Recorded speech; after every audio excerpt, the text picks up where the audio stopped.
Welcome to the Embodiment Conference. This is truly an epic event that is raising awareness and revealing just how much is happening in the world of embodiment. And this gives me hope about where we're heading as a people. I'm Amara Pagano. I'm the founder of Azul, a conscious movement path of personal transformation. I work with the body and the power of movement to awaken love and consciousness. Embodiment is a key to my work, and the journey of embodying the map of Azul is what facilitates the process of self-realization. I'm excited to sponsor the Dance and Creativity channel to share my love of movement and to celebrate the power that it has to serve our collective evolution.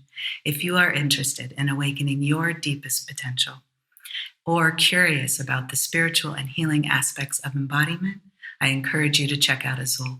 Everyone is welcome. I work with people who love movement and people who have never moved. Follow the link and you'll find 3 gifts for you: a 50-minute Azul journey, a special discount on our online embodiment training, and a free month in our upcoming membership program. So come, check out the Path of Azul. I'll be presenting on the main stage here and in the Dance and Creativity channel, and I hope to see you there. For now, enjoy the richness of the presentation you're about to see. Good day, good afternoon, good evening, good night, depending on where you are in the world, and welcome to our panel discussion on moving metaphors, art as refuge on the dance floor. And I am honored to be here today with 3 magnificent artists, and of course we have Matt, always making the magic happen. So we have Martha Peabody, Tess Howell, and Morag Donnelly.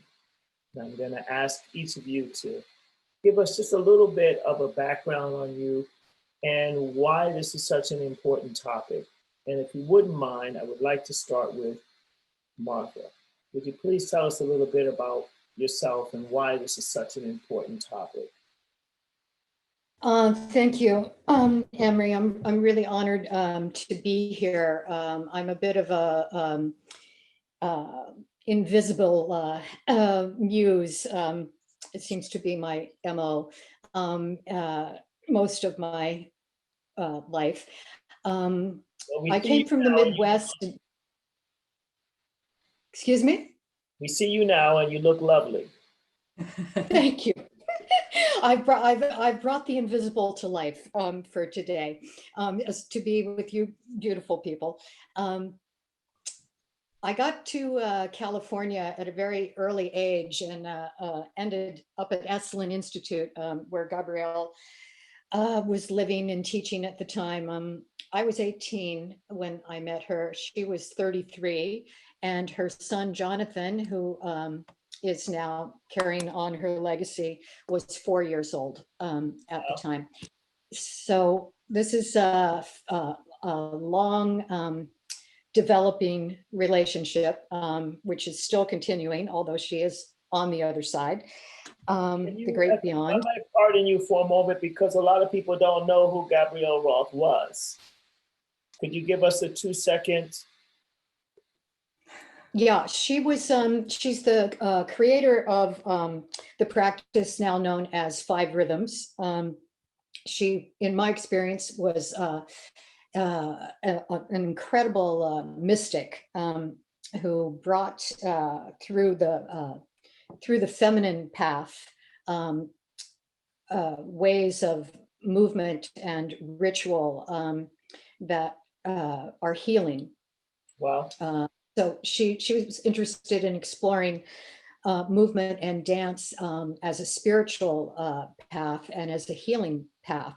And this started in the late 60s, early 70s. Okay. So she's quite radical at her time and remained quite radical and is still quite radical. Why? And this is one of the reasons we're talking about radical refuge on the dance floor.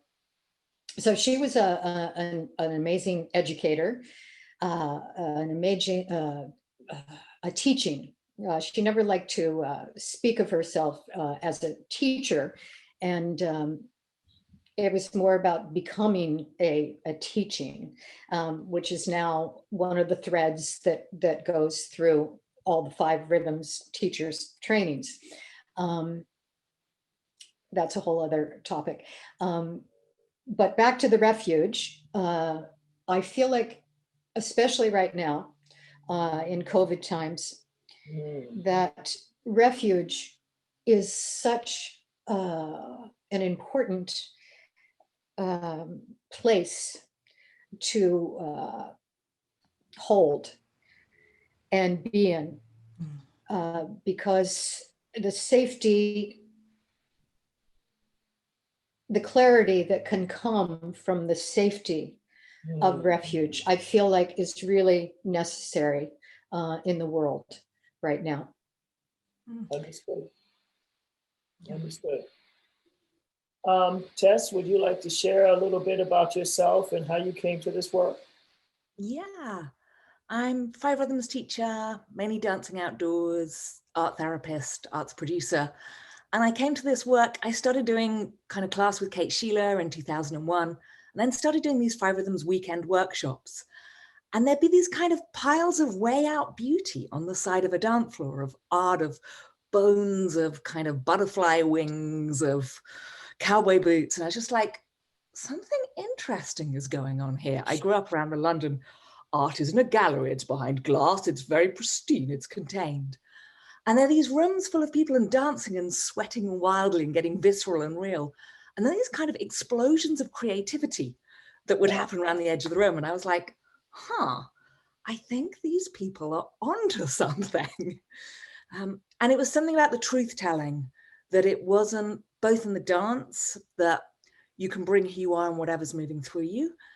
And in these kind of installations I'd see around the edge of the room, they were just more authentic, less presented, more collaborative. And they'd change, they'd evolve over time. And there was something about art as metaphor, as depth, as bringing forward the things that can't be spoken. And dance bringing forward the things that can't be spoken, the nuances, the feelings. And there's something about bringing those worlds together that I was like, ping, ping, ping, ping. Everything in me just kind of went, wow, it's making sense. And I just started kind of saying, can I do that at a workshop here? And Martha had kind of started that tradition within the 5 Rhythms and began offering that at workshops within Europe, and it sort of grew from there. So I find it a delicious combination. It sounds like it, and it sounds like very engaging work. And my curiosity is piqued even further. So we have Miss Donnelly over here waiting with the beautiful flower next to her. So what's going on? Tell us about yourself. Yes. So my relationship with dance and art, I suppose, has been together, interwoven since I was tiny, since a little girl. And I think growing up, I wasn't really, in the times that I grew up in, I actually was remembering I had a report from ballet, and the ballet report said, at the age of 8, I was, Morag has her own personal sense of rhythm. That wasn't a compliment. Interestingly, in the car driving here today, I live out off grid. So I drive into London from Hampshire, and driving here, reflecting on this trajectory of being a fine artist, but always having wanted to be a dancer, and why couldn't the two work together? Right. I had that statement reframed by Gabrielle 14 years ago when I first met her, and was introduced to at the end of dance by Peter Fodera. And I was really shy again. And she said something to me, which was minute, but she looked me in the eyes with this full presence and said, there's something different about your movement. And it was like the somatic marker that had been there from this childhood dance got reframed all this time later. And I suppose that's my interest, is the way I work is for us to reclaim, whoever we are as adults, to reclaim our playfulness, our imagination in art. And especially for those also who've been channeled through the education of studying art and having most of that taken away. So when I came to 5Rhythms 20 years ago, similarly to how Tess has spoken, it did something to my body when I saw these art installations being interacted with or sat next to. And it totally shifted something in the way that I hadn't been able to feel at home with gallery work, and this lack of participation for all in these two things, being a dancer or being an artist. So that's a little of something. All three of you have obviously been inspired significantly by this work. And I want to just throw out a question to everybody, because I think with art, it's very interesting that it's compartmentalized. You have visual arts, you have movement arts, et cetera, et cetera. But there is a connection across the board. You have to have the same attributes when you train these, when you become proficient in these. And so it's not unusual to find artists who are dancers and musicians or visual artists and what have you. And so maybe you were just ahead of your time in understanding that this limitation that they try to impose on you is just an artificial one. And so my question to everyone is how do you think that's affecting us now in terms of you, little girl, and you were limited, you were told, hey, you're not on beat, so to speak, or you're not, and that obviously was not something that was nice to hear at that time. They didn't put water on your flower, they kind of snipped it at the base. So how do you think this work is able to reach people and to catalyze them at this point in time, particularly when a lot of people, unfortunately, are indoors?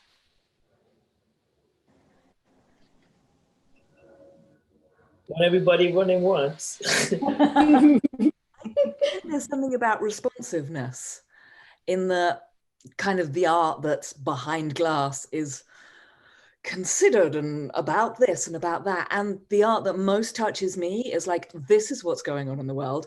This is what needs to be said. This is what people aren't saying. Let's make space for it. Let's create something for that. So it actually touches something. I'm less interested in this.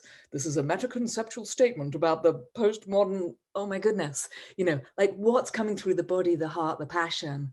And I think that's where this kind of dancers and artists and musicians coming together is they're in that sort of present moment, visceral, what's burning in me to be said, rather than what is a nice considered correct technique. Is like, what, these are burning times. I'm speaking from California, like what needs to be said? This is urgent.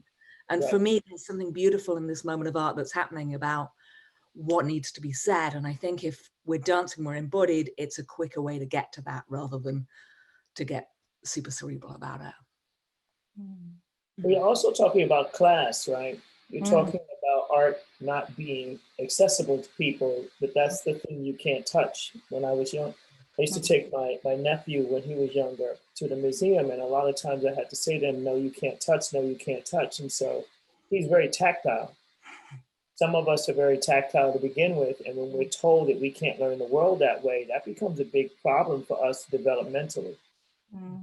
And so there's a class issue as well that is on display, and that is kind of above your station. You're not able to literally put your hands on it, and so it's a little less accessible to a certain class of people.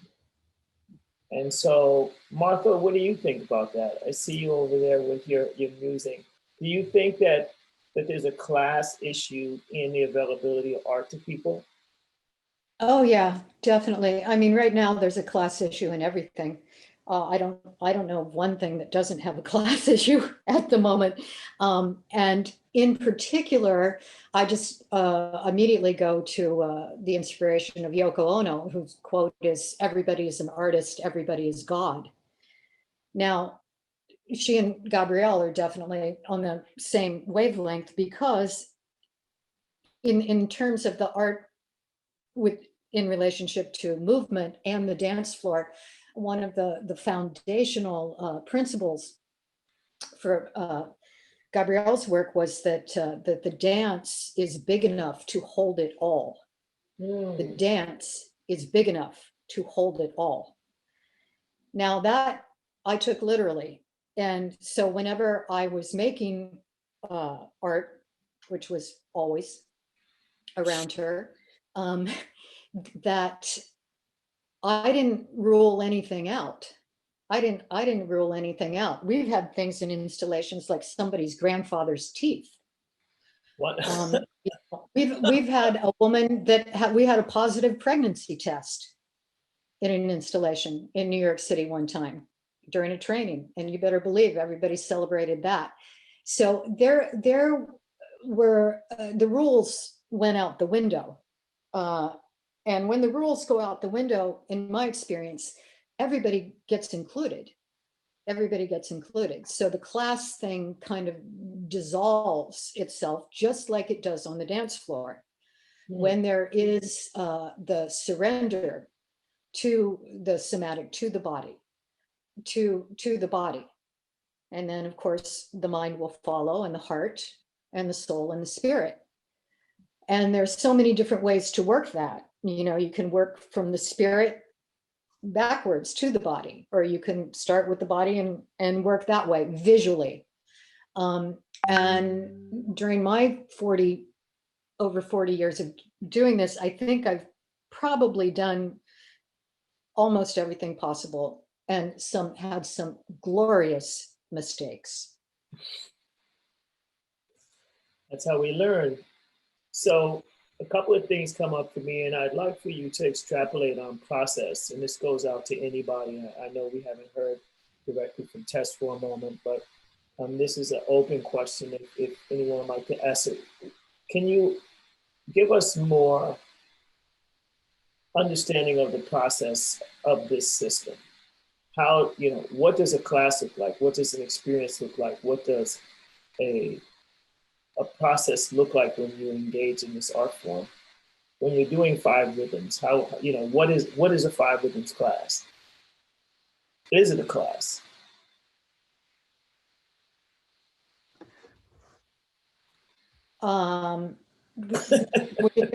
Would you like me to respond to that? That's a deep subject. Open question. Whoever wants to jump on it. Tess, why don't you tell us what a 5Rhythms class is? Yeah, it's a space for authentic movement.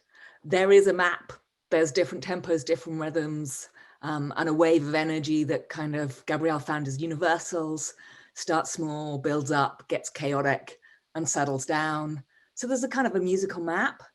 And within that, there's a practice of coming back to the body as an authenticity practice to what is. There's no steps, there's nothing to learn.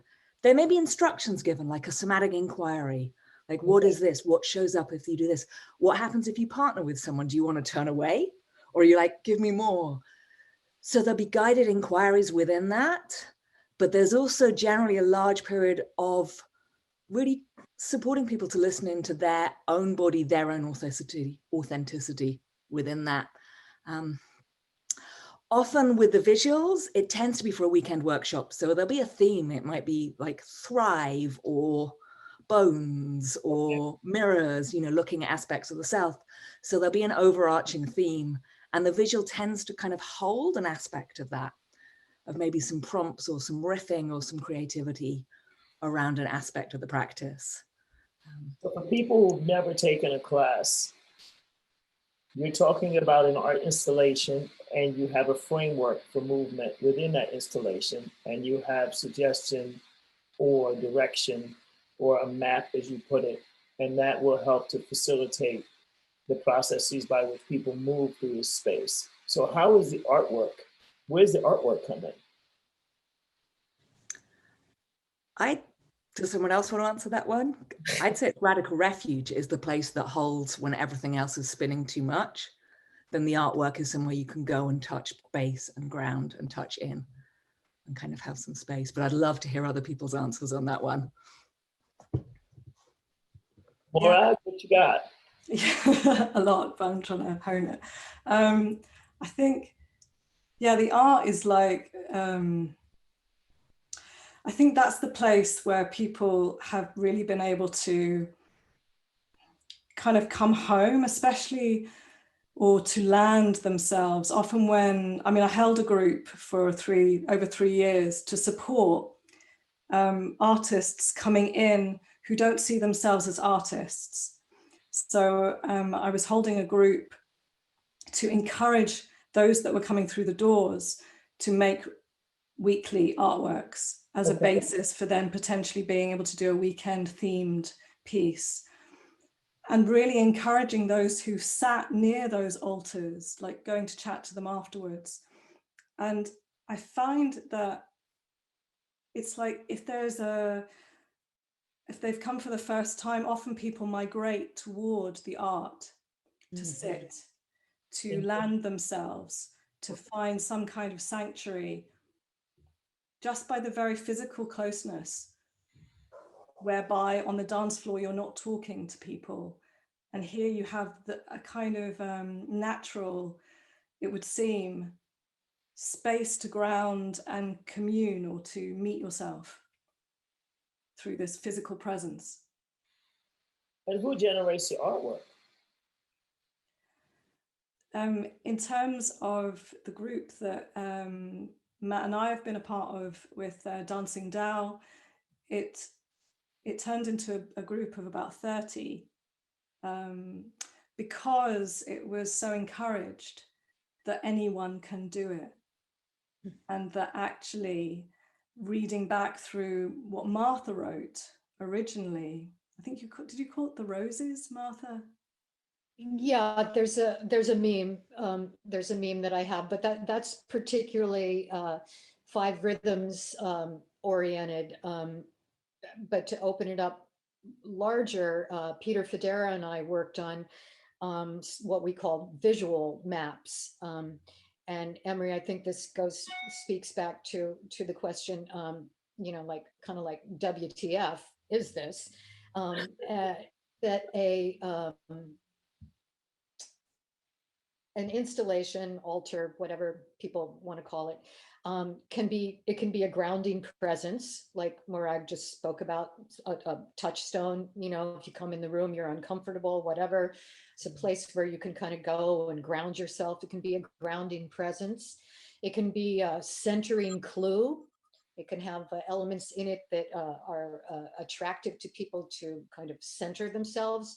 Or it can be a mysterious sign. There are a lot of installations, people come in and just scratch their head like before they start dancing. And then after they dance, by the end, usually they are like, aha, I got it. Or an installation, the art can be an inviting portal that invites you to into another perspective. Or it can be a spacious, empty place of refuge. And those are all the beautiful stillness installations that people do all over the world. So that's a map: grounding, centering, mysterious, inviting, and spacious. And those are all elements that can be present within to catalyze. And lots of times it's extremely accidental. And that is where the magic happens. I'm going to read something from you. Her field of expertise in the visual integration of Gabrielle's 5 Rhythms maps in motion, facilitating that magical place where the stories come from, the invisible to life, using random, multiple mediums, accessing the intuition and imagination as guides from the grounded body. She holds space for the manifestation of metaphors that catalyze and calm. Art as refuge on the dance floor. She is interested in the spirit of all things. And I think that's That was wonderfully said and just as mysterious. And I would say specifically vague. And I like that because it gives room for people to actually explore. I think sometimes when we have too much structure, we abandon our own information. We never get a chance to really find anything out because it's already given to us. And I think that there's a great courage in being able to explore oneself. And it sounds as if you each have had this experience that's very transformative because you've been doing it for a long time and it means a lot. And by extension, the people who you have involved. And so, what kind of changes or what kind of magical things have you seen happen with participants? While they're smiling, so I don't know. Buckle up. Martha, I feel like that one's yours. Oh my God. Well, there's a beautiful quote, and Tess, I did find out who it's by. I thought it was anonymous, but it's actually the title, or it's a line from a Taylor Swift song of all people. And that quote is, "Long live all the magic we made. Long live all the magic we made."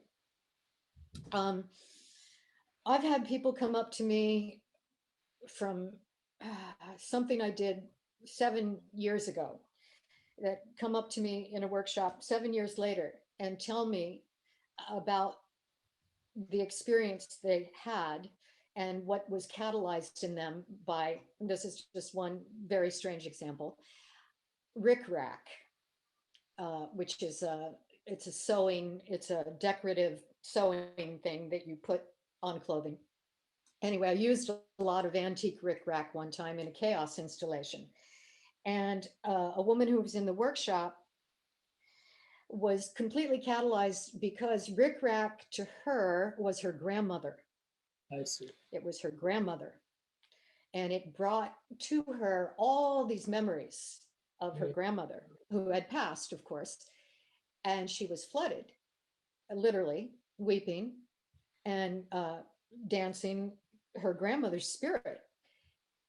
And she came up, this is 7 years, and she came up to me and said, I have to thank you for that. And I said, for what? And she said, for the rickrack.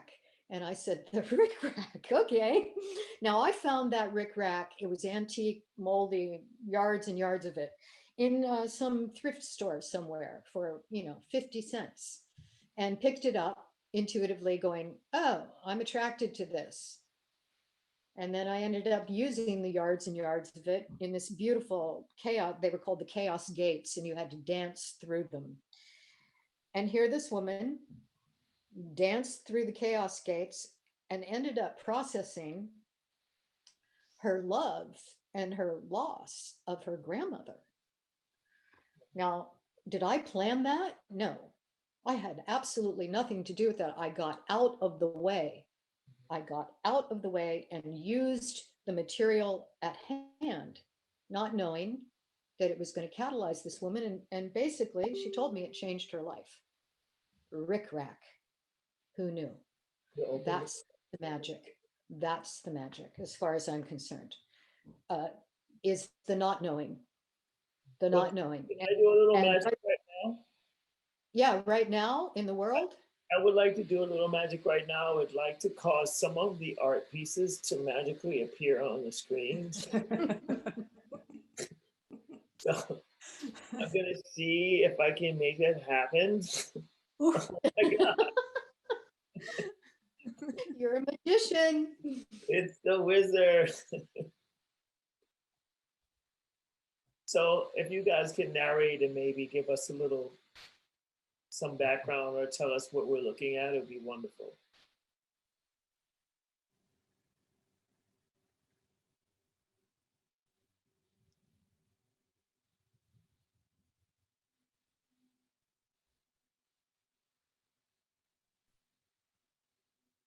Miss Gabrielle Rowe. I see. There she is.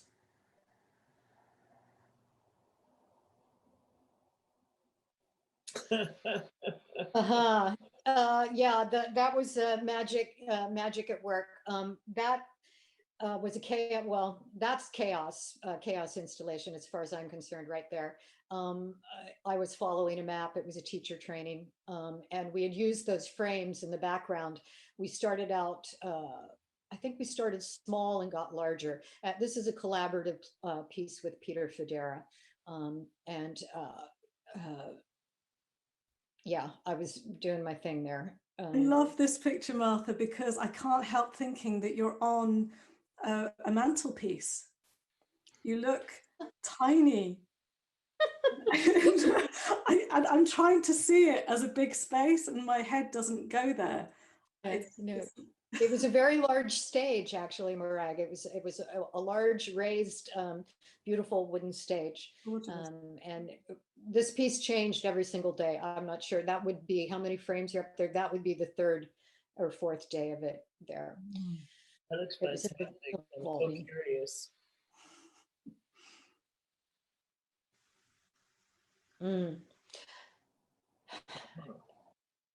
This makes me very emotional.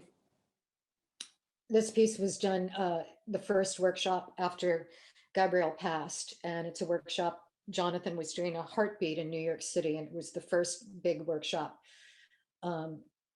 since she had passed.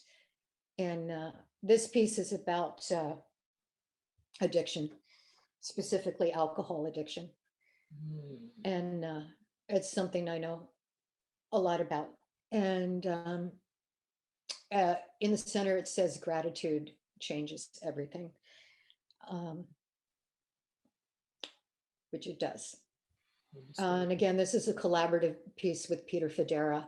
Those are broken shot glasses and sea urchins and rose thorns. So it was a lot about breaking and breakthroughs. And then you've got the soft pink feathers in there. And yeah. Very powerful. Yeah. Aha. That's a fur basket, fake fur, which was an accident. This is on a piece of property that Hans Lee, who's a very student of Gabrielle's, supporter of Gabrielle's for many, many years. This is his property in upstate New York, not far from New Paltz. And we were having a celebration. This is a celebration piece. We were having a celebration for his birthday. And we did several pieces that year, but this was one of my favorites. And the party favors were actually in that basket. And there were maybe close to 100 people at this event.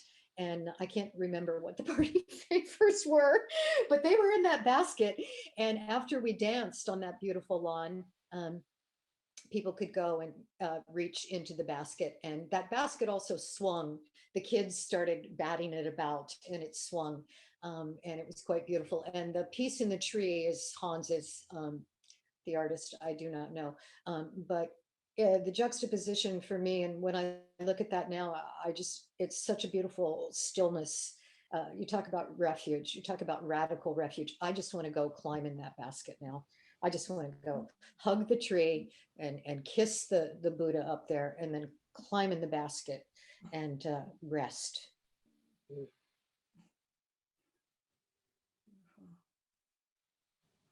Uh-huh. This is from teacher training process in Utah. And this is, I always think about this as the 5 Rhythms Olympics. These are the Olympic rings of the rhythms. The green is flowing there with that was juniper that we gathered from outside.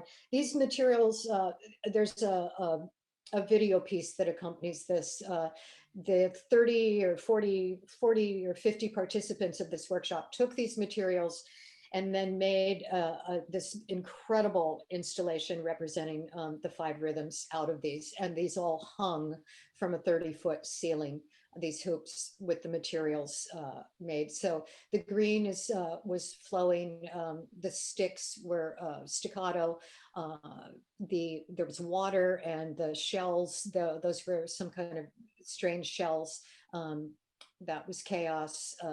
Lyrical had a bunch of tassels, and I know it looks like toilet paper in stillness at the end there, but it was actually some ribbon. There was a lot of ribbon involved. So this was a teaching piece. And and of course those scissors in the middle, that's, yeah, the empty space. And in my empty space, there's always a pair of scissors. It's always scissors ready to snip away. This, Morag and I had a little back and forth. She posted, you'll see in hers, a beautiful picture of herself tending something after the dance. And I found this picture's by Peter Federa. I was tending before the dance. What does it say? Tending the roots before the dance. It was a heartfelt setup. This was in Donna Karen's studio in New York City. Donna and Gabrielle became very good friends, and Donna allowed Gabrielle to use her studio, which was actually Donna's husband's studio. Stephen was the artist, the sculptor. And this piece, I believe this was a chaos piece, and it had to do with the roots of chaos. And this was, again, a training during a teacher training, I believe. I can't remember, but Morag inspired me. You'll see her beautiful picture of her after the dance. And this is me before the dance, setting something up, setting it up. This piece is called Facing Love. And again, it makes me very emotional. We're coming up on the 8-year anniversary of Gabrielle's death. It's October 22nd, which is close to now. And I did this piece, and she asked me to speak about it. And of course, I sat and wept. I do that a lot when people ask me to speak about these pieces. But I usually ask people, what do you see? I want to hear what people see. That's my interest. But this piece is called Facing Love. And those are mirrors that are facing each other with these beautiful bouquets of flowers in front. And to me, this piece represents, well, now it's staccato because it's relational, it's in relationship. And that's where it falls. But people were very sat with this piece and gained, from what I could tell, gleaned a lot of sustenance somehow from this, some kind of it was very it fed people. And I always appreciate that when I can actually see that. And I saw it with this piece. It was covered by this beautiful golden netting. And now it really represents intimacy and intimacy to me. Who am I safe with? Facing love.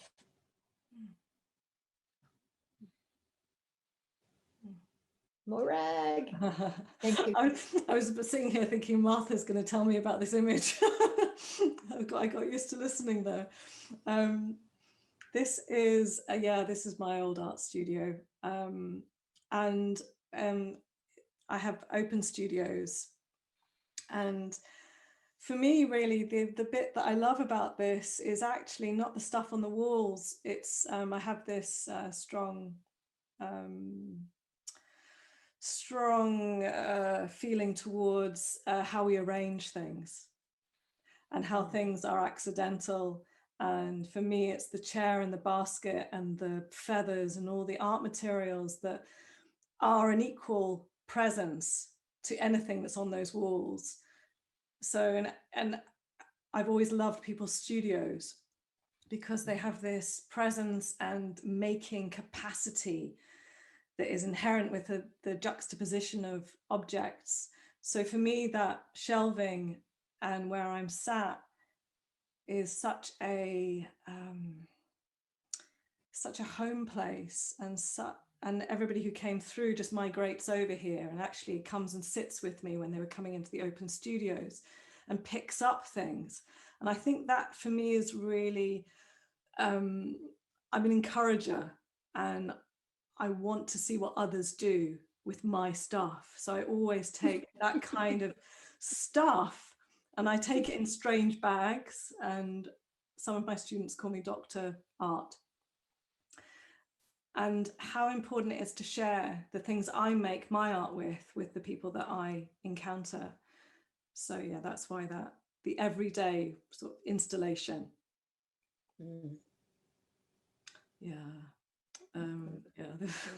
These pieces are very moving, and I think this was a capture from a dear friend, Laura, after an immersion, 3-day immersion in a beautiful space, really clear space that hardly needed anything in it. You didn't really need to put anything in the space. So anything you did put was shone. And this was a collaboration. And so for me in these last year or so, it's been really important to collaborate and make installations with others and bring different outlooks together. And yeah, there's a lot of love in the after part for me about how the pieces are packed away, because they've given so much.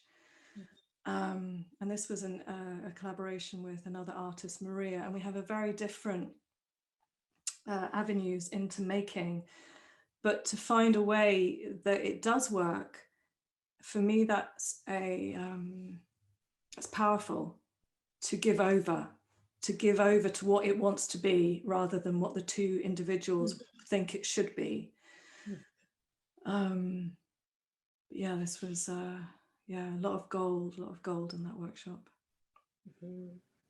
And this was one of the pieces. So yeah, it was I think this was the most coherent of me and someone else working together. And of course, again, coming from a fine art background, I always wanted to collaborate, and it wasn't, they couldn't mark you. So suddenly the interchange that could develop between these outlooks, and this so went with the space. I think there was such pleasure in doing just what was needed and putting the rest out of the room. Like there was much more that could have come in, and the room couldn't hold it, and the spaces didn't need it. And this was the fire. We had 5 altars in the end, but this was the fire element of the Dance of the Golden Flower. And this one's, this one is pretty powerful. This was the last workshop, the last dance immersion that we held as Dancing Dao Collective in February before lockdown. And this was a collaboration of Nikki Ashley and Christian D'Souza. And for the first time, I think, where the art was an intrinsic collaborator right from the flyer. So I designed the flyer and then had this extraordinary space in Jackson's Lane. And it was a bit of a rites of passage, really, because of this slightly invisible nature of who is the artist or what is the art. And it became a visible part more than I'd seen before. And this also took me somewhere, making work about consciousness. It completely took me into the heart of it in the creation. And what also is important is that for me, I like to have something symbolic for every dancer, whether they end up having it or not, but that all the shells and the leaves that were there was one for all of us. And that's become more and more important, to have them represented in some way on each of the installations. Yeah.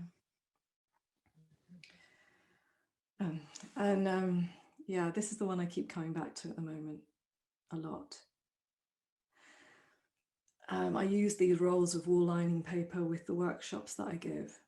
And it's hanging actually at the font in the church that we moved to after we lost the venue that we'd been in for 14 years. And we'd just become acquainted with the new venue. And we didn't know it. We didn't know the space. We didn't know how we were going to be. We couldn't just go forward in the same way. And it felt really appropriate on one of our first dances just to have empty paper. And I remember the power of that, pretty much like Matt's, your one flower, your one rose that you brought to the church. And this power of something so simple and so open and so restful, that stillness element you spoke of, Martha. So that's really with me at the moment, the blank paper. Oh, and one more. And this little one actually is, this is really keying in for me about the online work, the online dances, and the scale of this is tiny. This is like this size, obviously with the nut and the leaf, but that with the online dances and the art installations, they could be really tiny, but also that you can make a touchstone for yourself whenever. That you can do them for yourself. There could be 100 people dancing with 100 of these going on, that you can shift even in the moment. So there's something about empowerment of the immediate.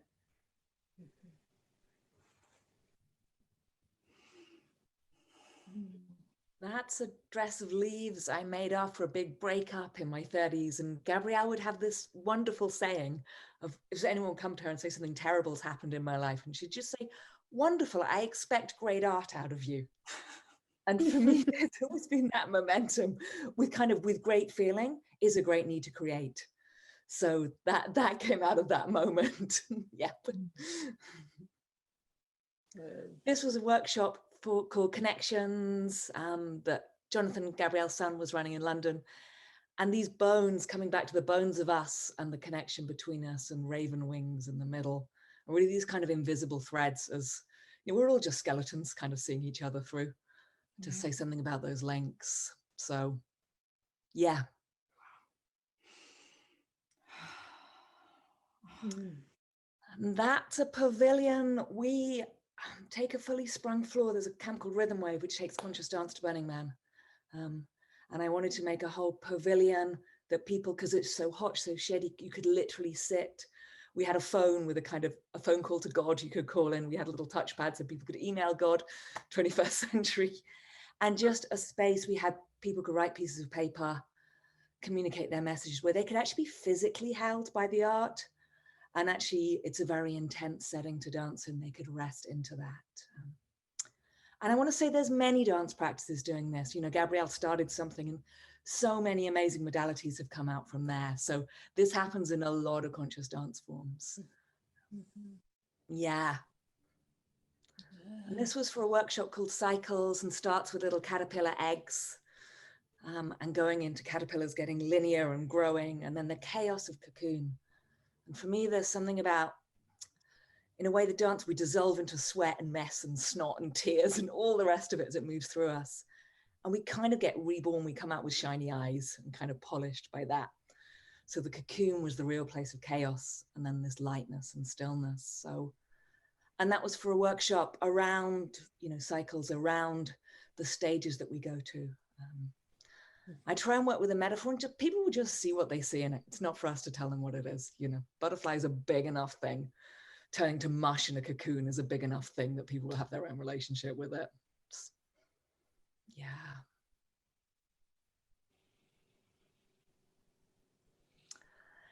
And that was in a church in London.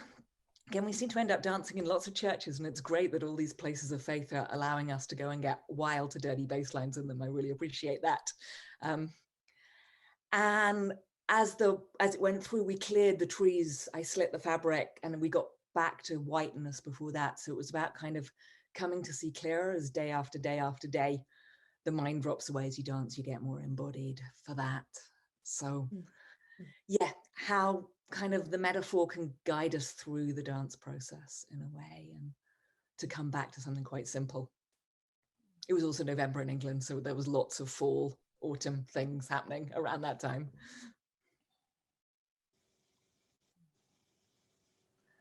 And that was a close-up. I had 5 big, huge panels around, again, following the 5 Rhythms map, which is the map that we use. And this was stillness. And it was that full moon. And it was shortly after Gabrielle had passed away. And she was kind of synonymous with being the raven, with being this winged, intuitive creature. And I just wanted to have black feathers dropping down. And that's actually photographed on my living room carpet. So it was a transparent piece of white fabric that hung in the space that didn't always have carpet behind it. But this kind of thinness of the veil, it was around Samhain, Halloween. And she'd just gone, and how the kind of the feathers were there, but the actual physical presence had gone. So I think we've got a shot of the whole piece next. Yeah, so kind of leaves blowing, and then this linear bones, and then there were flashing lights and butterflies in the middle, and then dropping back down to stillness. And I think a lot of these, we had a beating, there's the kind of the torso, the rib cage, which was a plastic one, just to be clear. We had a red bike light as a beating heart, and participants put anything they needed to write during that into the beating heart that kind of was held in the heart. And then we set fire to it at the end afterwards with all those wishes and prayers within that. So yeah, I love to have something that people can contribute to, that they can put their wishes, their hopes, whatever within that, and so that people can take it at whatever level they want to take it to. You know, it doesn't have to be high art, it can just be something to engage with. Then I think we're on to Matt. Thank you. Yes, sorry, I jumped ahead. This actually is it was a collective piece that Morag facilitated in St. Peter's. I think it was a part of a 10-week sort of course called Way of the Dancer, and the whole floor of the church had a white paper roll sort of taped together, and then we were all given pieces of clay and ink and feathers, and we danced the art for 2 hours, and this was the kind of an end shot of somebody dancing the final piece.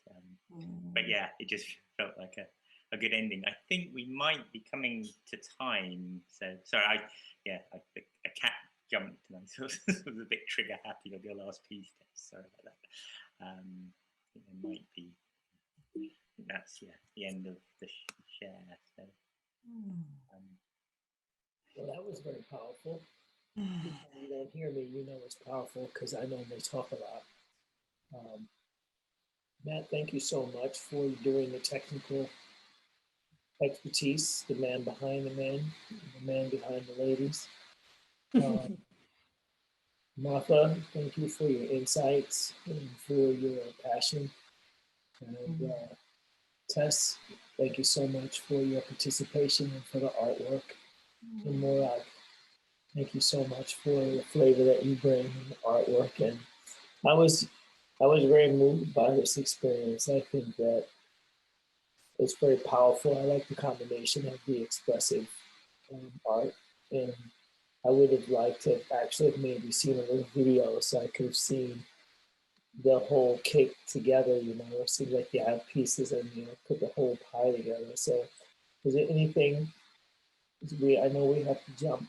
Is there anything that anybody would like to say before we have to wrap? Any words of wisdom you want to leave the world? I heard recently the term art activist, and with everything that's going on here in America and in the world, that really rang a bell for me. And I believe that this is art activism, what we are doing with people. And the other thing that I'd like to say is that the there are the first responders to the crisis. And those are, of course, medical workers and all of the frontline people that are on the front line. And then there are the second responders, and artists are the second responders. And I feel that very, very deeply now. And I feel very blessed to have been educated by a shaman and continuing all the good work going on as an art activist and as a second responder. Thank you. Well, thank you all very much. Tess, did you want to say something? Yeah, I wanted to say thank you to you for your depth of investigation and your prodding and poking us with all your curiosity. So thank you. You're most welcome. I just realized I never introduced myself because I was so focused on you guys. And I just said, my name is Emory Jr., CEO of EM Arts and creator of em-studio.org. And I've been an artist, movement artist of many years. So when people ask me what I do, I say I play the body electric. So for me, this was really nice to see a different, not even a different, but just seeing another layer, you know, because I really do believe in that commonality where when you're doing the work, you're doing the work. And I think that that's the wonder of what we do. That's what really makes it magic. I heard that word many times today, magic, magic, magic. And I always use that word because I think it goes way beyond anything we can define. So thank you guys for bringing the magic. I'm going to say adieu to everyone and see you guys later on the next session. Thank you.